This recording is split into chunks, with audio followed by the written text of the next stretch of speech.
Following on from yesterday's talk, I do recommend you watch yesterday's video before this one. When we're looking at the concept of like barriers to success, or sometimes people refer to it as self-sabotage, I always look at what their goals are, what their objectives are, and then I try and see through to what would be blocking somebody. Because if the person is basically sane, none of us are completely sane, obviously, is basically sane, basically intelligent, they have the means, the motive, and the potential to do what it is they're trying to do, but they can't.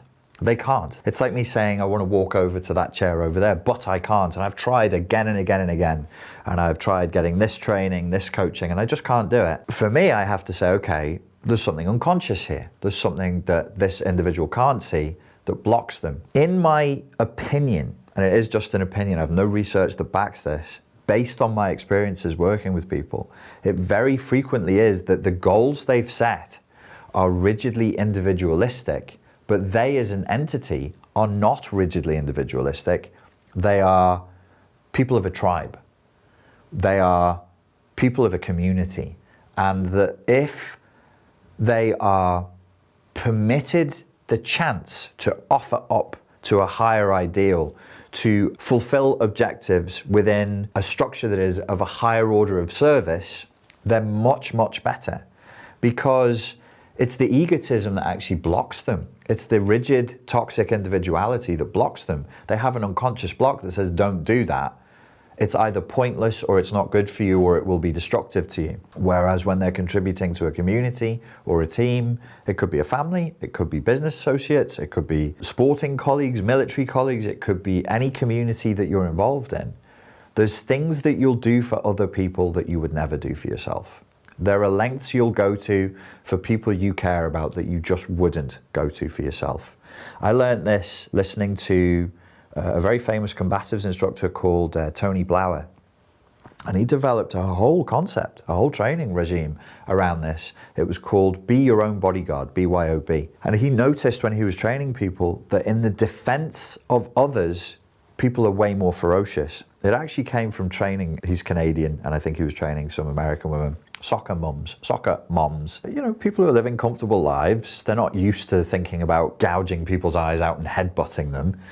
And in training them, he couldn't get them to take it seriously if they were wondering about being physically attacked and doing self-defense for themselves if they were being physically attacked. However, when he shifted the frame and said, how would you respond if it was your kids that were being attacked? Suddenly the aggression that was necessary switched on. Suddenly they became motivated, they were aggressive, they were saying, if somebody attacked my kids, I'd do this to them, I'd do that to them. And he was like, aha, okay. So if you want to motivate people properly, you have to go within their motivation strategy. Hello folks, this is a video clip from the 30-day challenge. If you liked it, feel free to join the challenge. It's completely free and it's available over on Grannon Philosophy, the YouTube channel right now. Cheers. Sometimes when you're following people or you're following their advice or you have this guru or this coach, they will give you their motivation strategy and you'll try and model it and take it on and you just be like, this doesn't work for me. It doesn't fit.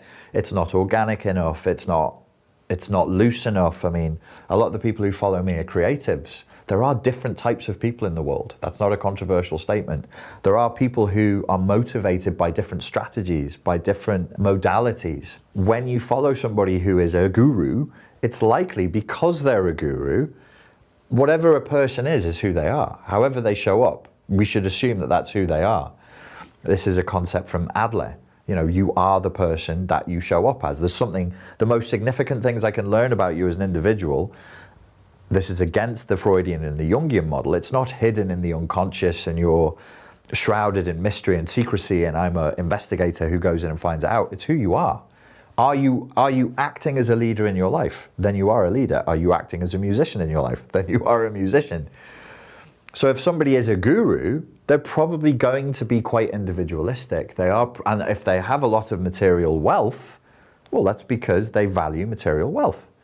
I'm not saying there's anything wrong with that. That's not my point here. My point is, if you are a creative type and you're community focused and you follow somebody who's very individualistic and very materialistic and you're like, I want your success strategy, and you try and put that in, it's not going to work. So you must find your strategy. For many people, I suspect, who follow my work, they're more community minded and they're more tribal focused. And they'll do it. There are things that they just are not motivated to do for themselves because they don't run that way, but they'll do it for themselves with other people. So use that.